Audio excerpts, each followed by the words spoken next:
Il y a 2000 ans, des Gallo-Romains ont vécu ici, à Bully-les-Mines. C'est l'étonnante découverte que révèlent des fouilles archéologiques entreprises à l'automne 2006 dans le quartier Léo-Lagrange.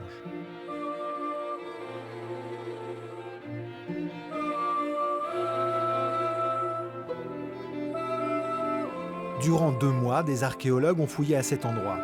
C'est un travail d'utilité publique que la loi française rend obligatoire aux aménageurs, car dans peu de temps, on construira sur ce site une dizaine d'habitations. Il est donc important de protéger ces vestiges qui dorment ici depuis 20 siècles.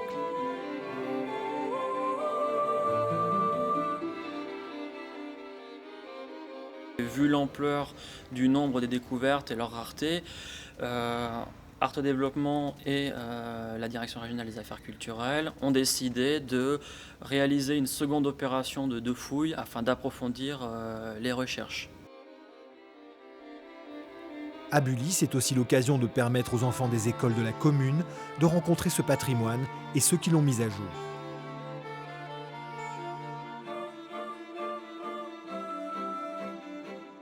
Là, on va vous parler de gens qui ont vécu à la période gallo-romaine, au 1er siècle après Jésus-Christ, il y a à peu près 2000 ans.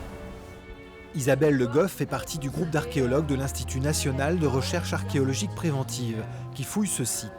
Elle est aussi spécialiste de fouilles funéraires. Pas de maison, c'est pas de route, c'est pas d'artisanat dont il va s'agir. C'est un endroit très très particulier. Faut vous imaginer, il y a 2000 ans, qu'ici, il n'y avait pas de village comme ici. Probablement qu'il y avait une ferme, un habitat, une famille qui vivait à quelques dizaines de mètres. On ne connaît pas la maison, on ne l'a pas encore retrouvée, mais on devine qu'il devait y avoir une maison. Parce qu'ici, dans un coin de leur jardin, ils ont consacré cet espace à leurs défunts. Ils ont mis ici les morts de leur famille.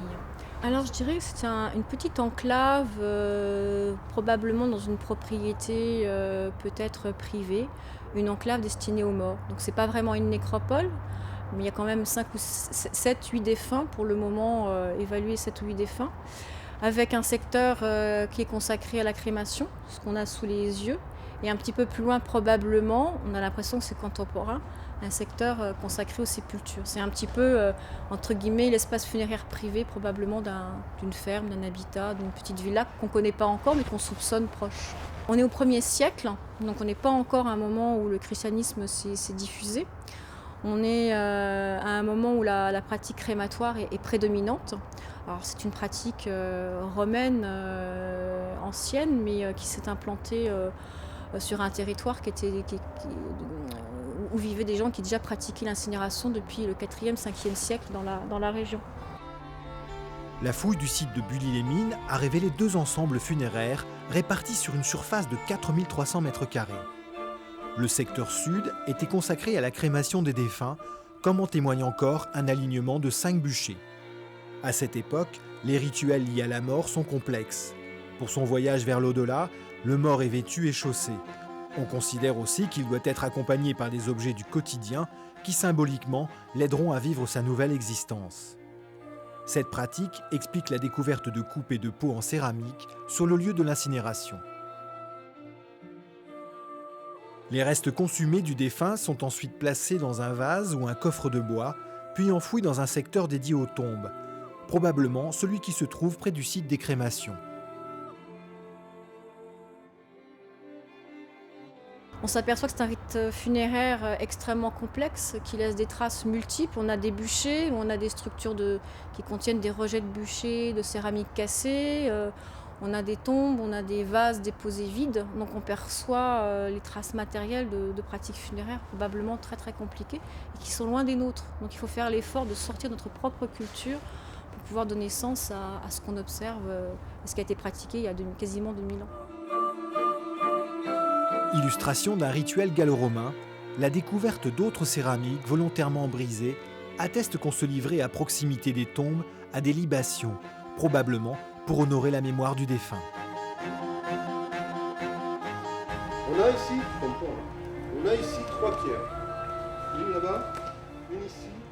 Gilles Laperle, responsable scientifique du chantier, explique à ses visiteurs que l'archéologue débute son enquête à partir des quelques traces qu'ont laissées les funérailles dans le sol. Pour arriver à des conclusions, il faut un travail minutieux de mise à jour des vestiges.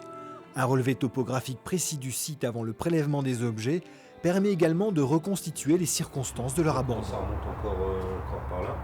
C'est toutes ces histoires d'aménagement. C'est une vaste enquête, je dirais, et l'un des intérêts de ce site-là, c'est qu'on nous a donné les moyens de mener cette enquête extrêmement minutieuse, puisque chacune des structures est fouillée, enregistrée, et elle est composée d'éléments extrêmement cassés, ténus. Ce qui compte, c'est aussi bien l'objet que la relation entre l'objet. Donc là, c'est le début d'une enquête où on cherche à lire à travers des résidus de combustion, de bûchers humains, de restes osseux brûlés, de la céramique cassée. On essaie de lire des gestes funéraires. 2 mois plus tard, la fouille préventive touche à sa fin, mais le travail des archéologues n'est pas terminé. Tous ces sacs contiennent les ossements, la terre ou les objets retrouvés à Bully. Maintenant, ils vont être analysés afin d'alimenter le compte-rendu qui, dans plusieurs mois, conclura l'enquête minutieuse des archéologues de l'INRAP.